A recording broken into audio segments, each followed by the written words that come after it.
Yes, people, Manscaped is back, but this time it's not for below the belt grooming. Manscaped brings to you the Beard Hedger, the best product on the market when it comes to beard trimmers. The Beard Hedger is unique due to its number of gradient settings. As someone who's purchased this, I won't turn to any other beard trimmer. Check it out for yourself at manscaped.com. And don't forget to use code FTM20 to get 20% off of this product. Yeah, good morning, people. I hope you're all doing well. Big up to every single one of you that is here this early on a Tuesday morning. And also, thank you all so much for tuning in to Sunday and Monday shows. Unbelievable live numbers, superb numbers that is hit. You guys are amazing. Smash the like and the subscribe to keep it going, because we are very moving very quickly, should I say, to the big 3-0, which is 30k subscribers. Thank you all so much for allowing us to hit 25k last week. Now, this week, we want to try and get to 26, and then we move slowly towards big 3-0. Do me a favor and hit the like and subscribe, and make sure you hit the notification bell as well. Check out last night's show if you did not. An unbelievable rant between Deji and Dan United, which, let's be real, was cinema lit. So that has to be watched. Make sure you go watch that one. You will see it on the last video, the James Maddison image. Please make sure you click on that one, and then go watch the This Is London with Ange. I mean, if you want lit content, then you got to go and check that one out, because that one was, well, it was mad, if I'm honest with you. Absolutely mad. But we are not here to talk about the shows from the last couple of days. You can go and check that out. We're here for the morning news show, which of course is going to be on Arsenal. News of Thomas Partey and Kai Havertz injuries. We're going to update you on those. We're going to look at what potentially Man City could be doing in January. They are linked with Zubimendi and other players. Ten Hag's replacements, real on, and what is going on with the Premier League versus Manchester City. We're going to uncover it all and unpack it all here this morning. Before we do that, make sure you go check out Manscaped, please, people. Manscaped are showing us some love, so we need to show them some love. All you need to do is click on the pinned comments and select beard and face. Select the Beard Hedger, add it to your cart. 20% will come off of that product. So please make sure that you do that. Any problems, use the code FTM20 for 20% off. Please make sure you go and do that. Christmas is coming and you might need some shavers. So let's go and get some shavers from Manscaped, because let's be real, they're the best by far. Good morning to everybody that is in the chat room. It's so great to see some new faces and some regular faces. Good morning to Colin, Emerson. Morning to Mum, Reese, Steve, Tammy, Carol, and Ash. Also, good morning to One Love. Good morning to Chills, Ryan, Codemis. What does that say? Codemis. Do you know what? I'll call you Java. Java, good morning. Sebastian, Richard, who else have we got here? And Rodders, and everyone else. And everyone else is watching and listening on Catch Up. Big up to every single one of you for being here. Almost 100 of you in the building already this morning. That's great numbers. So big up to every single one of you. Let's start by the news on Manchester City. Now, before I share screens and start bringing up images like I normally do, I just want to make it really simple for people that are confused by this, because I, for one, was extremely confused as what was going on. I didn't have a clue what it was when I said Manchester City successful on Sky Sports News. Now, the mainstream media, they love to make this a massive thing. And I thought it was to start with. I thought, wow, Manchester City are going to be fine. Let's crack on with the football. And a little part of me, I can't lie, was actually okay with it, because I'm so bored and done of talking of 115 and PSR and FFP and cheats and God knows what. I just want to get on with football. I did a football content. I was a football content creator for one reason and one reason only, mainly was to talk about football, not to talk about how people cheat, how people's finances are looking, and what sponsorship deals should be okay and not okay. I don't like talking about that, and I don't really have much knowledge on it myself. I'm not really a finance person. I'm not a lawyer. I don't claim to be. So I've tried to look at it in the briefest of terms that I can do. And that's what I'm going to do today, to read out to you what the hell has actually happened at Manchester City in the Premier League, because it looks as if there's all this, oh my God, Arsenal are in trouble. They're now going to change rules so Arsenal can't compete anymore. It's all nonsense from what I can hear. It's all scaremongering. Basically, Manchester City have tried to do something. The Premier League have said, you can't do that. Manchester City's lawyers have looked into it and said, actually, we can, because your laws aren't that good. Premier League have said, okay, we better go and tighten them laws up. That's the best way to look at it right now. But unbelievably, Manchester City fans are claiming this is a huge victory, like it's some form of trophy. They're saying that Arsenal fans are now in the mud because they can't spend any money because they're owing money to their owner, which is apparently something they're going to try to look at and consider moving forward. So all of these laws that might be case law, they might actually make another law up, isn't going to affect anybody. So Arsenal aren't going to be in trouble, because if they were to put a new law in and Arsenal were then to break it, yeah, Arsenal could be in trouble.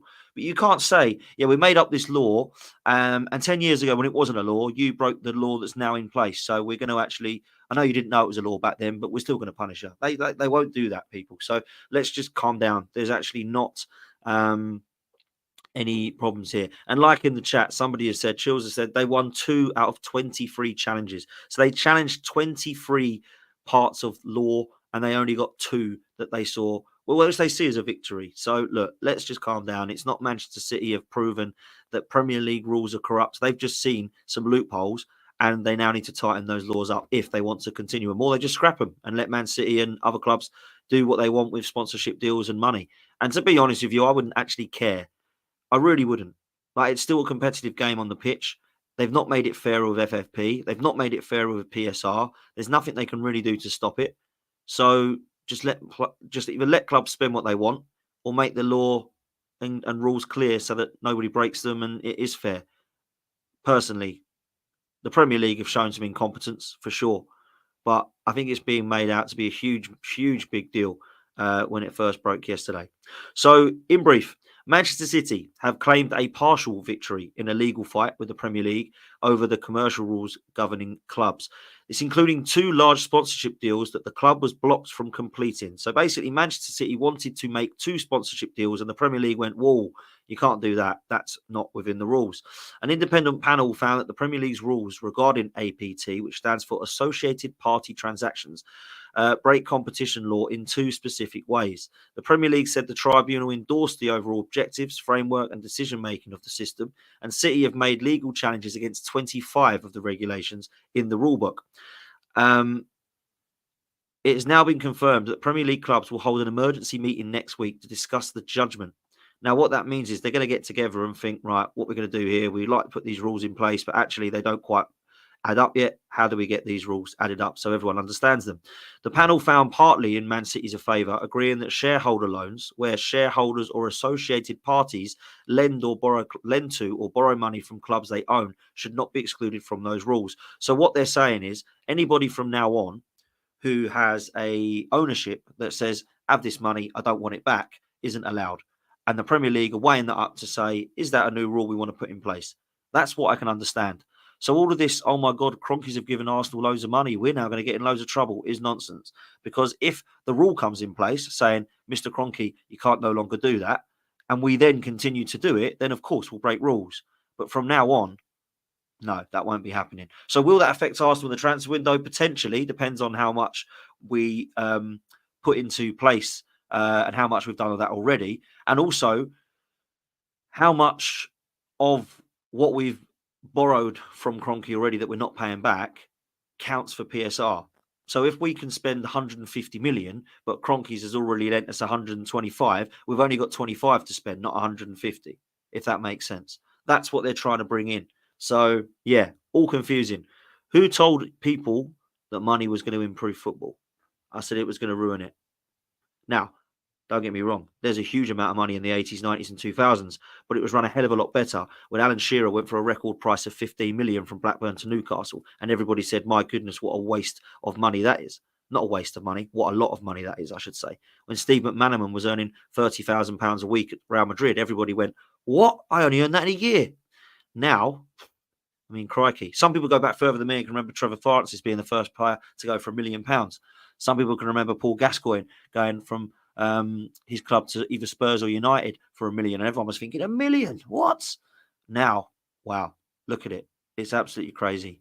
Now, something that is become a bit of an issue is the fighting between club owners. So people will think it's fans versus fans. The fans have got nothing to do with this. This is all about club owners. This is all about billionaires. This is all about what it looks to me behind the scenes with emails being sent, particularly when Newcastle being taken over. 3 days later, the Premier League have basically said, we're worried about Saudi Arabians coming in and blowing up the Premier League. What rules can we put in place? That is a bit of a disgrace. However, I understand the Premier League thinking this could go wrong. We need to put something in place. The problem is Man City have found loopholes out of what they put together, and now they've got to rewrite it and make it so that people can't find loopholes, basically. That's basically what happened yesterday. And a lot of people are saying now the Premier League is finished, the Premier League are corrupt, the Premier League are going to blow up, the Premier League are going to collapse and it will be taken over by someone else. What the hell is going on here? Like, literally, Man City said, is that right? And they've gone, oh, no, actually, we'll rewrite it. Now they're going to go for some suing and some like money back and stuff like that. So, look, there will be some more news on this for sure. But there's a lot of people thinking that Arsenal fans are now against Manchester City as the club because they've written letters about it and given evidence and all this. Look, Arsenal have clearly not liked what has happened with the... so it's Arsenal, Man United and Liverpool. Funny enough, all the American owners against the Chelseas, Newcastles and Man Cities, who are no longer... Well, I suppose Bowley is, but the other two obviously are not owned by Americans. Is this an Arab versus American thing? It sounds like it behind the scenes to me. I don't think this is going to go away quickly. I think there's going to be a lot of talk on what happens in the coming weeks. But this is nothing to do with 115. And although Manchester City see this as a huge victory and lift the trophy up for this one, I don't know that they're going to for 115 yet. It's completely separate. And a lot of people that I've spoken to that know parts about the case have said it doesn't look good for Manchester City. So no idea. Man City is saying innocent, done nothing wrong. Solicitors and lawyers within what they're being investigated for are saying you have, and there's going to be repercussions. What are they going to look like? Well, the consequences could be a fine, it could be a transfer embargo, it could be points deductions, relegation, it could be all of them. We don't know yet. There's absolutely no idea what's happening with it. That is the best I can do to try and explain what that nonsense was yesterday, because it was absolute chaos. Streams going up saying Man City have won, 115 is no longer. Everyone confused. No one knows what's going on because the mainstream media make it so confusing for everybody. Now, I haven't read the 98 cast document to know whether Man City are looking pretty bad or good. I don't want to. I'm not no interest whatsoever. I want to concentrate on Arsenal winning football games. It is no good or bad for me whether Man City actually get fined out of this. I want to win the league with Manchester City at their best. Not I won the league because Man City actually cheated and got some points deducted. Yay, Arsenal now win. I want to actually win the league and go, you tried to cheat, you tried to do this, but actually we beat you. Or you didn't actually do anything wrong and we still beat you anyway. They're the two scenarios I want to happen with Arsenal Football Club. I've got no interest in football finance. I've got no interest in PSR or FFP. I've got no interest in 115. It bores the hell out of me. It bores the hell out of me. So let's see. Sticking to Manchester City, they are interested in Zubimendi, and it looks like reports today are suggesting they want him in January. Now, as you know, he rejected Liverpool in summer to stay in sunny Spain. And Spanish reports are suggesting that City are considering a January move for the 25-year-old Zubimendi as cover for the injured Rodri. Now, he's got a release clause of 50 million euros, I think it is, or it might be 50 million pounds. I can never remember which one it is. He would be a phenomenal signing for Manchester City. I mean, if they had him and Rodri, wow. That would be phenomenal. And look, I don't think they've missed Rodri so far as much as I thought they would. KDB has been more of a miss, and Foden not getting into that regular slot has definitely been a miss. But once that does happen, they get cover in January, which I think they will do. Yeah, they're going to be a threat from January onwards, and that is when Man City are normally at their best. Enough on Man City. Let's move to the other side of Manchester, shall we? Because Ten Hag believes his position is safe. But according to reports, it doesn't look like it is. Over the international break, there's going to be a lot of rumours. And Ten Hag's position, although he believes is safe, doesn't sound like it is. The owners and the new structure are getting together to look at new candidates. And at the moment, it looks as if the favourite is, of course, Ruud van Nistelrooy to take over as an interim or caretaker role. That will probably be for the rest of the season until they decide who they want. And the two names that I'm hearing this morning are Thomas Tuchel, who I think would be a very, very good shout. Fantastic job at Chelsea, superb at Dortmund. Done well at PSG and Bayern, but let's be real, he was never going to take him to the next level with the clubs like that. I think he gets to that sort of club, and then all of a sudden it becomes a little bit harder for him. Now, Manchester United are not one of those at the moment. They used to be, but they're not anymore. And I think this could suit what they need. He's a CV that says, I win, and I think he would do well. However, he doesn't always work out best with the owners that like to take control. He likes to have a lot of control from what I hear, which is why he fell out with Bowley, which is why he's fallen out with Bayern Munich, PSG, etc. maybe it's not the best move for Manchester United. But the other manager who I think would be is Ruben Amorim. Now, he's obviously at Sporting Lisbon, and he's highly, highly rated and wanted by both West Ham and Liverpool before they selected Slot and, of course, Lopetegui. This would be perfect, in my opinion, for Manchester United. This is something that needs to happen, in my opinion. It would make absolutely perfect sense. You bring in him with the players that he wants, some from Sporting, some that he highlights, with a new structure in place at United, with the money that the Glazers do spend. I think this could be perfect for all parties. So look, I'm going to say this. I think this would personally be the best option for Manchester United. But I think if it happens, it will be in the summer. It definitely won't be in January or anywhere like that. However, we have seen that happen before, haven't we? Where managers come in, they get paid the money. If these new structure and new owners at Manchester United are as ruthless as they say, maybe they could say, how much do you want? Okay, we'll give you 40 million, over you come. So, look, that's what we want. Barry says, no, we want Southgate to go to Manchester United. I would love it. I just don't think that's going to happen now. It looks as if there's potential for Amorim and Tuchel to be the new favourites. So we'll see, won't we? We will see. Sticking and staying with Manchester United, there's a player linked, and it's a player we all know and have known for the last couple of months. Angel Gomez, who actually started at Manchester United, has refused to rule out a return to Manchester United. Now, it looks as if there is a potential for Angel Gomez to look at the possibility of a return. At the moment, Manchester United have not been hugely linked, but he's done well. Not just at Lille, but when he's come in for England, I thought he looked very, very good. And a player who reminds me of that kind of N'Golo Kante type player, you know, where he's got that kind of build. He's not really a huge lad. He's actually got, not much of a presence about him in terms of his physical attributes. But on the ball, he kind of does have an aura about him. And that's what Kante had. You didn't look at Kante and go, crikey, it's like Vieira. But you looked at him on the ball and thought, yeah, there's something about his presence that is quite intimidating. And that's what I would say about both Kobbie Mainoo and Angel Gomez for England. So Manchester United are interested. Manchester United are looking potentially at players in the summer. And he's one of them. So let's see where we're at here, because I think it's potentially a good signing. I like him from what I've seen so far. So let's see. Another player I like is the Egyptian forward Marmoush. My goodness, how good are Frankfurt, by the way, at the moment, and how good is their new manager? He is definitely a manager that I think Manchester United should be looking at. That's for sure. And Tottenham should be looking at. So, yeah, let's see what happens. At the moment, Liverpool are massively interested in the Egyptian striker. He's only 25 years old, but Forest and Villa have also wanted to sign him last summer. Sky Germany reports that although he has a lot of interest, at the moment he's happy at Frankfurt, but has suggested that he would move to the Premier League. And being only 25, he's definitely got the career path to do that. Liverpool interested. He said that he wanted to go to a top Premier League side. Man City, Liverpool, Arsenal, Villa, Chelsea, I imagine will probably be in that bracket as well. So look, Marmoush could be on the move, and he's been phenomenal for Frankfurt. Let's actually have a look at what he's done so far, because his stats are actually pretty impressive. Where is he at the moment? Marmoush. Because I really think he's been quite impressive, to be honest. Here's his stats. Here we go. Computer's a bit slow. 6 matches, 8 goals, 4 assists.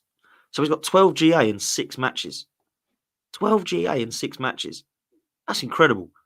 Over in Germany as well, by the way. I know people say it's a farmers' league, it's only Bundesliga and Bayern Munich win it every year. Well, we've proven actually that Dortmund are pretty competitive, as are Bayer Leverkusen, as are Bayern Munich.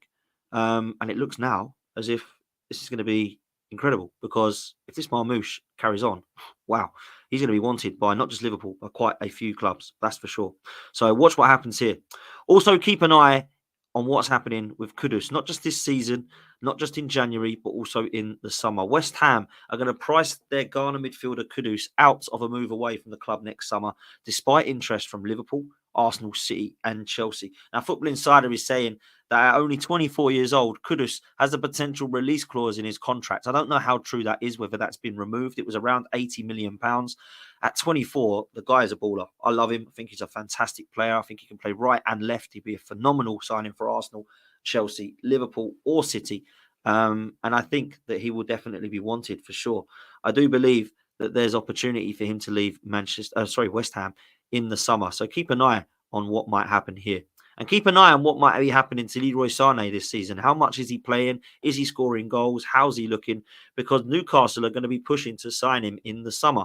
He's only 28. His contract expires at Bayern Munich. I imagine he won't be signing one. So it's going to be a free transfer. Barcelona interested. Arsenal been sniffing around him. Newcastle very interested as well. So watch out who's playing at Bayern Munich. Elise is keeping everyone out of the team. He is looking phenomenal at the moment.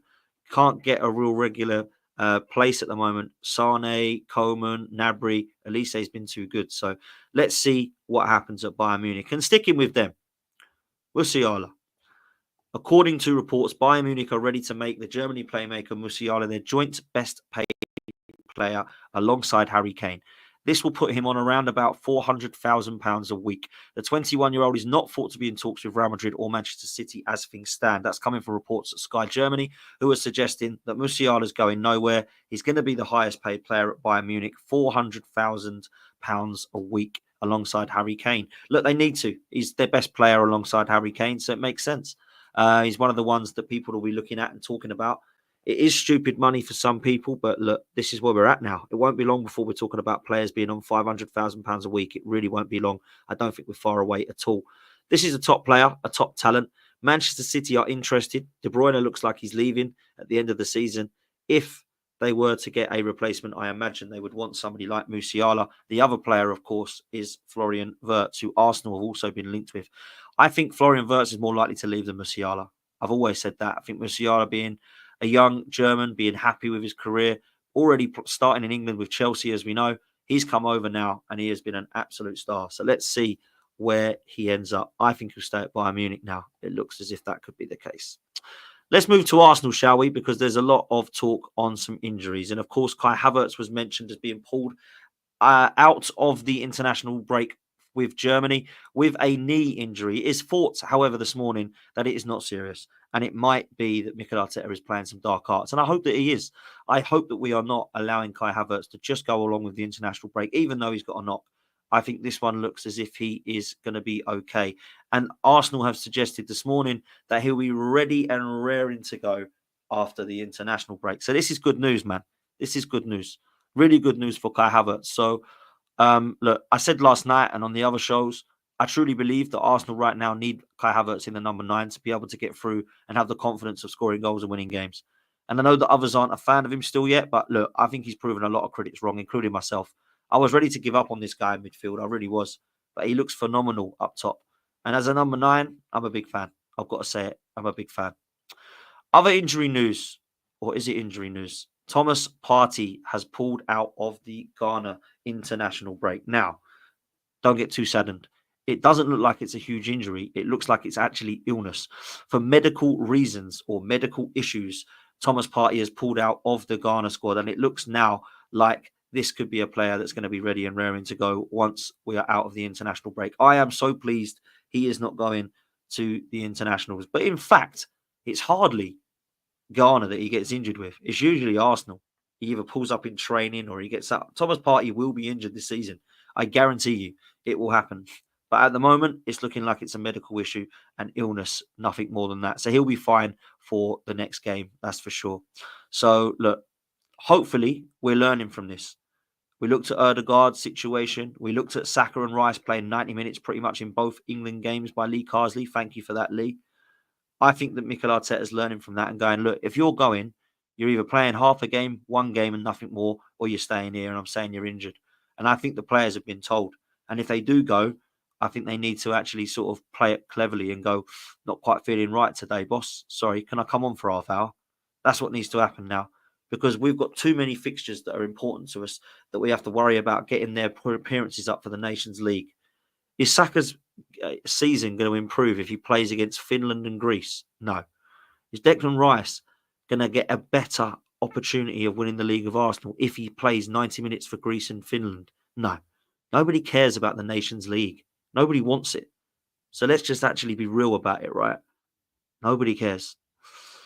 Something I do care about, though, is brilliant news this morning. When I look at the boy that I call my favourite player at Arsenal, and I look at assists and creativity like this, it pleases me and makes me proud. This is the Premier League season so far. Saka's got the most assists. Saka's created the most chances. Saka's created the most chances from open play. Saka's created the most big chances and expected assists in the Premier League. Sorry, chances created from open play is in second. Sorry. Wow. This boy, man, he is phenomenal. And do you know what's mad? I don't even think he's played amazingly well at times this season. But look at those stats. He is on course to hit well within 30 plus GA again. If you can go a third season hitting over 30 goals and assists, you're starting to show levels of consistency that people are going to start remembering in the years to come. It's phenomenal what I'm seeing. Phenomenal. I don't quite understand what an expected assist is, but I do get the assists, chances created from open play, because people say he just takes corners, and big chances created I quite understand. But how can you expect an assist? I think he might pass in a minute. Like, how does that go? I do not get it. I do not get it at all. But look, we're in a position where we are saying that this guy is up there, and people can compare him with Palmer if they want. People can shout at me and tell me that Kudus is better. If people want to ram down my throat that Foden's better, all I know is this guy is performing for club and country, and some of the others ain't. That's all I'm saying. So that's where I'm at. And do you know what else pleases me? Bukayo Saka as a person. And I absolutely loved reading what was shared on Twitter this morning. So like last night, I think it might have been. He's literally just turned 23, and Saka hired out his favourite restaurant, Pan-African venue Stalk. 23 he is now, and he celebrated on Saturday evening with Jorginho, Partey, and others that were among in attendance, while rapper Dave and singer Wizkid performed at the event. And do you know what I absolutely loved was in his speech at his belated birthday party on Saturday, he said, "I'm going to start with my team. I spend every day with you guys, sometimes too much time, but honestly, I love you all. This year, I really believe we're going to win the league." I love him. I love everything about him. And do you know when he said to the guys at CBS how he felt like it was our year? I loved that. I didn't want him to say, it's going to be tough, you know. Man City are really good. We just got to take one game by game. I love him just saying, do you know what? Yeah, I've got the confidence to think we can do it. Why not say it? If he's wrong, he's wrong. What's going to happen? Oh, Saka said you're going to win the league and he comes second. Boo-hoo. Like, he said it. So, look, I feel like he is one of the players we will look back at and say, what a special talent. Whether we'll put him in the likes of Pires, Lundberg, whether we'll put him in the likes of Henry, Bergkamp, Vieira, I don't care. Let him do his thing. He's just turned 23. Henry didn't join Arsenal until 23. What Saka's done already is phenomenal. In terms of the goals and assists that he's got at Arsenal already in that position, I honestly believe he's one of the best that we're going to see. I think he's one of the best in the league. If he's not better than Salah, he's better than everyone else on the right. If he's not up there with one of the best and most important players on the team sheet for Arsenal and England, he's one of them. This kid has got something special. And do you know what makes him more special than anyone else? Everyone loves him. No matter what club you go to, no matter who you support, every single media pundit says, wow, what a lad. Love him. You can't help but love this kid, man. He's phenomenal. And people say all the time, oh, he's quite overrated. He's a good player, but they overrate him. Yes, some Arsenal players might. Some Arsenal fans might. Some people might think he's better than like Cristiano Ronaldo. But trust me, he is absolutely phenomenal. Whether you think he's a best player in the world in his position, top 5 in the world, best player in the Premier League, one of the best in the league, I don't care what you call him. I call him a top talent. And I'm enjoying watching him play football. Every time he gets the ball, he's the one that excites me the most. I don't get the same feel with Havertz, with Martinelli even, with Declan Rice, Thomas Partey. Him and Ødegaard, for me, when they get the ball, I think, oh, something's going to happen. And Saka, without Ødegaard, has proven that he's so important. We have to keep him fit. We have to protect him, of course, but we've been doing that for 4 years now, and the kid is just unbelievable, the amount of games he plays. Got so much time for him. So much time for him. So let's see where we're at with Bukayo Saka in this coming season. I'd love nothing more for him to lift a Premier League trophy or a Champions League trophy and being given the Player of the Year. I'd absolutely love nothing more. I think the kid, what he's gone through, what he's been through, how much abuse he received after he missed that penalty for England, how he's bounced back, how he's gone to another level, how he's improved and developed. I think when you look at him and Martinelli, they both burst on the scene at the same time, and I thought that Martinelli's going to be wicked, and that Saka looks all right too. Look at the development of Saka. They started like this, and I thought, oh, Martinelli's like there. He looks very special. And then Saka just went, whoop, and Martinelli stayed here. Saka is so good in comparison to Martinelli now. I look at Saka and I think, yeah, you've got so much more about your game. And I love Martinelli. He's one of my favourite players. But last couple of games, I've been more impressed by him. I hope that left-hand side improves. I hope it makes things a hell of a lot better, because we're in a position where our left-hand side needs to now be as good as our right-hand side. And with Calafiori, Marino and Martinelli, I feel like it could be. Havertz up top, Saka, Ødegaard, Ben White, Saliba. Yeah, looks pretty good on the right too, doesn't it? So let's get this Arsenal team rolling. I can't wait for everyone to be fit. I really am excited for what we can be. I think we can blow some teams away at the Emirates. I think we can go away and blow some teams away also. So let's get excited, people, for sure. Big up to everybody. I will be back at 1 p.m. Me and Rory from Rory Talks Football will be here to talk all things Arsenal. So please make sure that you join us. Make sure that you hit the like button. Make sure you hit subscribe. And make sure you've checked out Manscaped in the pinned comments to get your 20% off of your beard hedger. We'll see you next time. Take it easy. We're out of here, and I'll see you at 1 o'clock. Take care, people. Yes, people, Manscaped is back. But this time, it's not for below-the-belt grooming. Manscaped brings to you the Beard Hedger, the best product on the market when it comes to beard trimmers. The Beard Hedger is unique due to its number of gradient settings. As someone who's purchased this, I won't turn to any other beard trimmer. Check it out for yourself at manscaped.com. And don't forget to use code FTM20 to get 20% off of this product.